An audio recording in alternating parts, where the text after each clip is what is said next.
but we get one-on-one mentorship sessions. And so they have this cool app, I think it's Brella, B-R-E-L-L-A, and people could book to have a one-on-one mentorship with you. And so I'm getting these email requests like, oh, okay, I'm gonna be a mentor today. So I gotta factor that into my schedule. So we're gonna go check out the rooms of where that's gonna be, and then I can tell people to come join me. So follow me. Assalamu alaikum.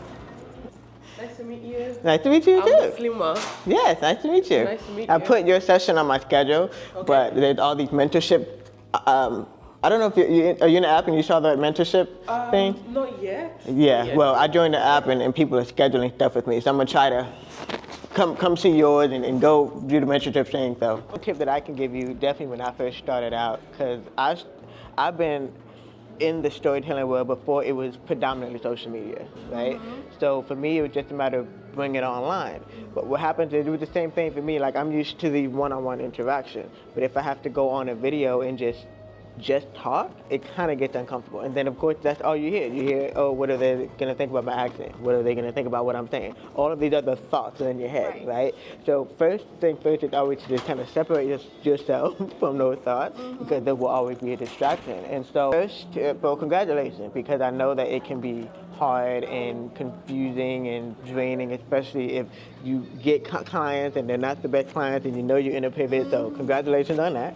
And the key thing is to kind of reintroduce yourself to people. So a little bit more background for me. I really started confidently telling my story online because I'm also a childhood eye cancer survivor, so I see you in one eye, right?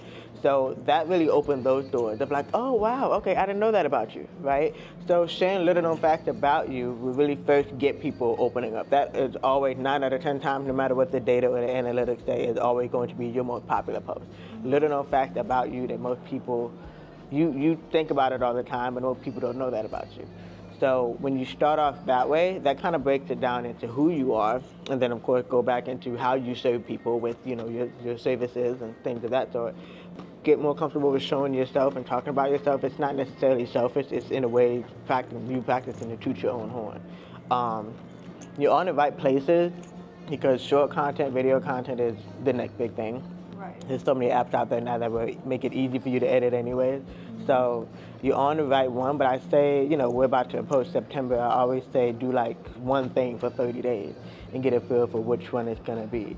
But I hear that, you know, starting in September, you narrow down your top 3 facts that people don't know about you, make that your first video, like a reintroduction video, and build content from there for the next 30 days. This sounds good. Now I have a TED Talk speaker telling me that I should do it. Okay. Do it. Yeah. And I enjoyed your TED Talk. Yeah. I thought it was very unique because I've never known about that type of cancer before. Thank you for watching. What I'm starting now in my online community, my email community, is I tell people how I got to that state. They're like, how did you do that? I want to do it. That same story that you saw, I've been talking about it for 10 years. Different variations of it, different stories, but I've been talking about the same thing for 10 years. And as redundant as it may feel to us, because we know our story, it's not redundant to social media because there's still people like you who are still learning about the cancer itself, about me. Get comfortable with talking about it over and over and over. We recommend, we're approaching September, I'm always about a 30-day experiment. Do one thing for 1 month.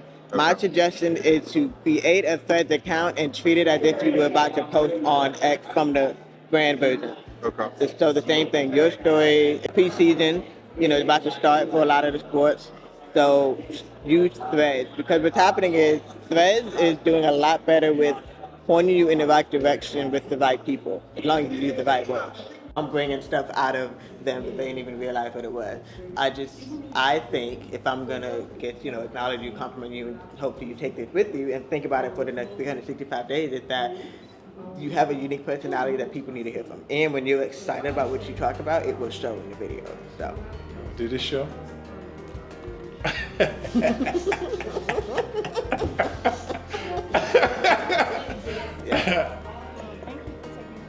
Yeah, absolutely. You're very welcome. So out of YouTube, TikTok, and Instagram, which one is your favorite?